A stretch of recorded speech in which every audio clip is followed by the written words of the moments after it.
ರಾಜ್ಯ ಕಾಂಗ್ರೆಸ್ನಲ್ಲಿ ನಿಲ್ಲದ ಗದ್ದಿಗೆಯ ಗುದ್ದಾಟ ಒಬ್ಬರಾದ ಮೇಲೊಬ್ಬರಿಂದ ದೆಹಲಿ ಪ್ರವಾಸವನ್ನ ಕೈಗೊಳ್ಳಲಾಗ್ತಾ ಇದೆ. ದಲಿತ ಸಚಿವರ ಬಳಿಕ ಇದೀಗ ಡಿಸಿಎಂ ಡಿಕೆಶಿ ದೆಹಲಿ ಪ್ರವಾಸವನ್ನ ಕೈಗೊಳ್ಳುತ್ತಿದ್ದಾರೆ. ವಿದೇಶಿ ಪ್ರವಾಸದಿಂದ ವಾಪಸ್ ನಂತರ ಡಿಕೆಶಿ ದೆಹಲಿ ಪ್ರವಾಸ ಕೈಗೊಳ್ಳಲಿದ್ದಾರೆ.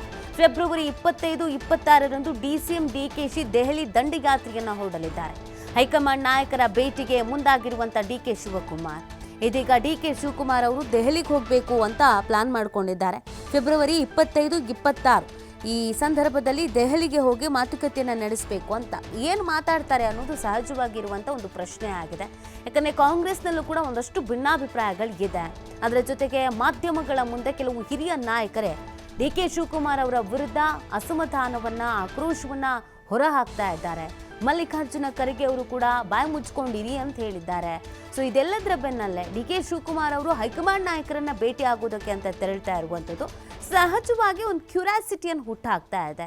ಡಿಕೆ ಶಿವಕುಮಾರ್ ಅವ್ರು ಏನು ಹೋಗಿ ಮಾತಾಡಿ ಬರ್ತಾರೆ ಅಂತ ಸಂಪುಟ ಪುನರ್ರಚನೆಯ ವಿಚಾರವನ್ನ ಇಟ್ಕೊಂಡು ಸಂಪುಟ ಪುನರ್ರಚನೆಯ ಅಸ್ತ್ರವನ್ನ ಪ್ರಯೋಗ ಮಾಡೋದಕ್ಕೆ ಡಿಕೆ ಶಿವಕುಮಾರ್ ಅವರು ಮುಂದಾಗಿದ್ದಾರೆ ಅಂತ ಹೇಳಲಾಗ್ತಾ ಇದೆ. ಈ ಮುಖಾಂತರವಾಗಿ ಯಾರ್ಯಾರು ಸಿಎಂ ಆಪ್ತ ಬಣದಲ್ಲಿ ಕಾಣಿಸ್ಕೊಳ್ಳೋದ್ರ ಜೊತೆಗೆ ಡಿಕೆ ಶಿವಕುಮಾರ್ ಅವರ ಸ್ಥಾನವನ್ನ ಕಸಿದುಕೊಳ್ಳುವಂಥ ಕೆಲಸವನ್ನ ಮಾಡಬೇಕು ಅನ್ನುವಂಥ ನಿಟ್ಟಿನಲ್ಲಿ ಪ್ರಯತ್ನ ಪಡ್ತಾ ಇದ್ದಾರೋ ಅವರನ್ನೇ ಸಚಿವ ಸಂಪುಟದಿಂದ ಕೈ ಬಿಟ್ಟರೆ ಹೇಗಿರುತ್ತೆ, ಕಾಂಗ್ರೆಸ್ನಿಂದ ಸ್ವಲ್ಪ ಮಟ್ಟಿಗೆ ಅಂತರವನ್ನು ಅವ್ರು ಕಾಯ್ಕೊಳ್ಳುವಂತೆ ಮಾಡಿದ್ರೆ ಹೇಗಿರುತ್ತೆ. ಬಟ್ ಆ ಸ್ಟ್ರಾಟರ್ಜಿ ಎಷ್ಟು ಮಟ್ಟಿಗೆ ವರ್ಕೌಟ್ ಆಗುತ್ತೆ ಅನ್ನೋದು ಇಲ್ಲಿ ಬಹಳ ಇಂಪಾರ್ಟೆಂಟ್ ಆಗುತ್ತೆ. ಯಾರ್ಯಾರು ಸಿ ಎಂ ಬಣದಲ್ಲಿ ಕಾಣಿಸ್ಕೊಳ್ತಾರೆ, ಮಹಾದೇವಪ್ಪ ಅವರು, ರಾಜಣ್ಣ ಅವರು, ಸೊ ಇವ್ರನ್ನೆಲ್ಲ ಹಿರಿಯ ನಾಯಕರುಗಳು ಸಂಪುಟದಿಂದ ಕೈ ಬಿಡೋದಕ್ಕೆ ಅಷ್ಟು ಈಸಿನಾ? ಡಿ ಕೆ ಶಿವಕುಮಾರ್ ಅವ್ರು ಹೇಳಿದ ತಕ್ಷಣ ಹೈಕಮಾಂಡ್ ನಾಯಕರು ಕೇಳ್ಬಿಡ್ತಾರಾ? ಸಾಧ್ಯನಾ? ಅದು ಪ್ರಶ್ನೆ ಹುಟ್ಕೊಳ್ಳುತ್ತೆ. ಯಾವುದೋ ಒಂದು ಸ್ಟ್ರಾಟರ್ಜಿಯನ್ನು ಡಿ ಕೆ ಶಿವಕುಮಾರ್ ಅವರು ಬಹಳ ಸೈಲೆಂಟಾಗಿ ಮಾಡ್ತಿದ್ದಾರೆ ಅನ್ನೋದಂತೂ ಅರ್ಥ ಆಗ್ತಾ ಇದೆ. ಸೊ ಸದ್ಯಕ್ಕೆ ಅವರು ಹತ್ರ ಇರುವಂಥ ಒಂದು ಅಸ್ತ್ರ ಅಂತಂದರೆ ಅದು ಸಚಿವ ಸಂಪುಟ ಪುನರ್ರಚನೆ. ಇದು ಈ ಹಿಂದೆ ಕೂಡ ಕೇಳಿ ಬಂದಿತ್ತು. ಬಟ್ ಬೇಡ, ಯಾಕೆ ಜೇನ್ಗುಡಿ ಕೈ ಹಾಕೋದು, ಎಲ್ಲ ಸ್ಮೂತಾಗಿ ಹೋಗ್ತಾ ಇದೆ, ಸುಮ್ಮನೆ ಡಿಸ್ಟರ್ಬೆನ್ಸ್ ಆಗಿಬಿಡುತ್ತೆ, ಬೇಡ ಅಂತ ಅಂದ್ಕೊಂಡಿದ್ರು. ಬಟ್ ಈಗ ಒಂದಷ್ಟು ಬೆಳವಣಿಗೆಗಳು ಡಿ ಕೆ ಶಿವಕುಮಾರ್ ಅವರ ನಿದ್ರೆಗೆಡಿಸಿರೋದಂತೂ ಕೂಡ ಹೌದು. ಆ ಹಿನ್ನೆಲೆಯಲ್ಲಿ ಡಿ ಕೆ ಶಿವಕುಮಾರ್ ಅವರು ದೆಹಲಿ ನಾಯಕರನ್ನ ಭೇಟಿಯಾಗಿ ಏನೇನು ಪ್ಲ್ಯಾನ್ ಇದೆ, ಮಾಸ್ಟರ್ ಪ್ಲ್ಯಾನ್ಗಳಿಗಿದೆ, ಅದನ್ನು ತಿಳಿಸ್ಬೇಕು ಅನ್ನುವಂಥ ಪ್ರಯತ್ನದಲ್ಲಿ ಇದ್ದಾರೆ ಅಂತ ಚರ್ಚೆಗಳಾಗ್ತಾ ಇದೆ. ಬಟ್ ಅದು ವರ್ಕೌಟ್ ಆಗುತ್ತಾ ಅನ್ನೋದೊಂದು ಪ್ರಶ್ನೆ ಇದೆ. ಹೈಕಮಾಂಡ್ ನಾಯಕರು ಡಿ ಕೆ ಶಿವಕುಮಾರ್ ಅವ್ರು ಹೇಳಿದ್ದನ್ನೆಲ್ಲ ಕೇಳಲ್ಲ.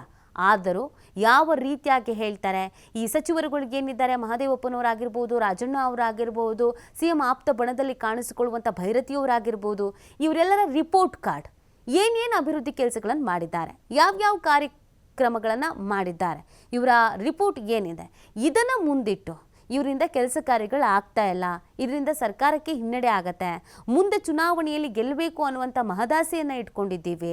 ಸೊ ಹೀಗಿರಬೇಕಾದ್ರೆ ಕೆಲಸ ಮಾಡದ ಬರೀ ಮಾತನಾಡುವ ಇವರುಗಳನ್ನು ಸಂಪುಟದಿಂದ ಕೈಬಿಟ್ಟು ಕೆಲಸ ಮಾಡುವ ಮತ್ತು ನಾವು ಸಂಪುಟಕ್ಕೆ ಸೇರ್ಪಡೆ ಆಗಬೇಕು ಅನ್ನುವಂಥ ನಿರೀಕ್ಷೆ ಇರುವ ಮತ್ತು ಕಾಂಗ್ರೆಸ್ನಲ್ಲೇ ಇರುವ ಇಂಥವ್ರನ್ನು ಯಾಕೆ ಸೇರಿಸ್ಕೊಳ್ಬಾರ್ದು ಅನ್ನುವಂಥದ್ದೊಂದು ಮನವಿಯನ್ನು ಮಾಡುವಂಥ ಸಾಧ್ಯತೆ ಕೂಡ ಇದೆ. ಒಟ್ಟಿನಲ್ಲಿ ಡಿ ಕೆ ಶಿವಕುಮಾರ್ ಅವರ ನಡೆ ತುಂಬ ಕುತೂಹಲಕ್ಕೆ ಕೂಡ ಕಾರಣವಾಗ್ತಾ ಇದೆ. ಇದಕ್ಕಿದ್ದ ಹಾಗೆಯೇ ದೆಹಲಿ ಅಂದಿದ ತಕ್ಷಣ, ಯಾಕಂದರೆ ಆಲ್ರೆಡಿ ಒಂದು ರೌಂಡು ದಲಿತ ನಾಯಕರುಗಳೆಲ್ಲ ಹೋಗಿ ಬಂದಿದ್ದಾಯಿತು. ಗೃಹ ಸಚಿವ ಪರಮೇಶ್ವರ್ ಅವರು ಹೋಗಿದ್ರು, ರಾಜಣ್ಣ ಅವರು ಮಾತಾಡಿದ್ರು, ಸತೀಶ್ ಅವರು ಮಾತಾಡಿದ್ರು. ಇವರೆಲ್ಲ ಮಾತಾಡಿದ ಮೇಲೆ ಡಿ ಕೆ ಶಿವಕುಮಾರ್ ಅವರು ಕೂಡ ಹೈಕಮಾಂಡ್ ನಾಯಕರನ್ನು ಹುಡುಕಿಕೊಂಡು ಹೊರಟಿರುವಂಥದ್ದು ಯಾವ ವಿಚಾರದ ಬಗ್ಗೆ ಮಾತಾಡೋದಕ್ಕಿರಬಹುದು, ಏನು ಸಂದೇಶವನ್ನು ಹೊತ್ತು ತರಬಹುದು, ಅಥವಾ ಹೈಕಮಾಂಡ್ ನಾಯಕರಿಂದಲೇ ಯಾವ ಸಂದೇಶವನ್ನು ರಾಜ್ಯ ಕಾಂಗ್ರೆಸ್ನ ನಾಯಕರಿಗೆ ನೀಡಬಹುದು.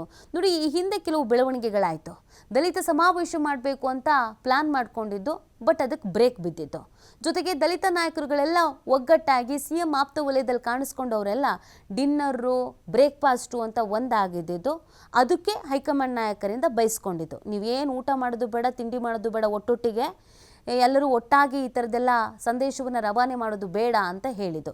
ಇದೆಲ್ಲವೂ ಕೂಡ ಡಿ ಕೆ ಶಿವಕುಮಾರ್ ಅವರು ಹೈಕಮಾಂಡ್ ನಾಯಕರ ಗಮನಕ್ಕೆ ತಂದು ಈ ಥರ ಮಾಡ್ತಾ ಇದ್ದಾರೆ, ಇದರಿಂದ ಪಕ್ಷಕ್ಕೆ ಡ್ಯಾಮೇಜ್ ಆಗುತ್ತೆ, ಕಾರ್ಯಕರ್ತರಿಗೆ ಬೇರೆ ರೀತಿಯಾದಂಥ ಮೆಸೇಜ್ ಪಾಸ್ ಆಗುತ್ತೆ, ನಾವೀಗ ಸಂಘಟನೆ ಕಡೆ ಹೆಚ್ಚಿನ ಒತ್ತು ಕೊಡಬೇಕು, ಅದನ್ನು ಬಿಟ್ಟು ಈ ಥರದ್ದು ಪಾರ್ಟಿಗಳನ್ನು ಮಾಡುವಂಥದ್ದಾಗಿರ್ಬೋದು ಅಥವಾ ಸ್ಟೇಟ್ಮೆಂಟ್ಗಳನ್ನು ಕೊಡೋದು, ದಲಿತ ಸಮಾವೇಶ ಮಾಡೋದ್ರಿಂದ ಕಾಂಗ್ರೆಸ್ಸಿಗೆ ಏನು ಲಾಭ, ಯಾರೋ ಒಬ್ಬರು ವರ್ಚಸ್ ಹೆಚ್ಚಾಗತ್ತೆ, ಯಾಕೆ ಆ ಥರ ನಾವು ಮಾಡಬೇಕು, ಇದು ಕೂಡ ಕಾಂಗ್ರೆಸ್ ಪಕ್ಷ ಹೆಸರಿನಲ್ಲಿ ಸಮಾವೇಶ ಆಗಲಿ, ಈ ಥರದ್ದೆಲ್ಲ ಹೈಕಮಾಂಡ್ ನಾಯಕರಿಗೆ ತಿಳಿಸಿ ಹೈಕಮಾಂಡ್ ನಾಯಕರು ಎಲ್ಲರನ್ನು ಸ್ಟಾಪ್ ಮಾಡಿದ್ರು ಅಂತ ಹೇಳಲಾಗ್ತಾ ಇತ್ತು. ಹಾಗೆಯೇ ಈ ಬಾರಿ ಕೂಡ ಡಿ ಕೆ ಶಿವಕುಮಾರ್ ಅವರು ದಲಿತ ನಾಯಕರು ಭೇಟಿಯಾಗಿ ಬಂದ ನಂತರ ಹೋಗ್ತಾ ಇರುವಂಥದ್ದು ಸಹಜವಾಗಿಯೇ ಪ್ರಶ್ನೆಗಳನ್ನು ಹುಟ್ಟಾಕ್ತಾ ಇದೆ. ಏನು ಮಾತುಕತೆಗೆ ಹೋಗ್ತಾ ಇರ್ಬೋದು? ನಾಯಕರುಗಳು ಹೇಳಿ ಹೋದ ನಂತರ ಡಿ ಕೆ ಶಿವಕುಮಾರ್ ಅವರಿಗೆ ಬನ್ನಿ ಅಂತ ಹೈಕಮಾಂಡ್ ನಾಯಕರೇ ಕರೆದಿದ್ದಾರಾ? ಪ್ರಶ್ನೆ.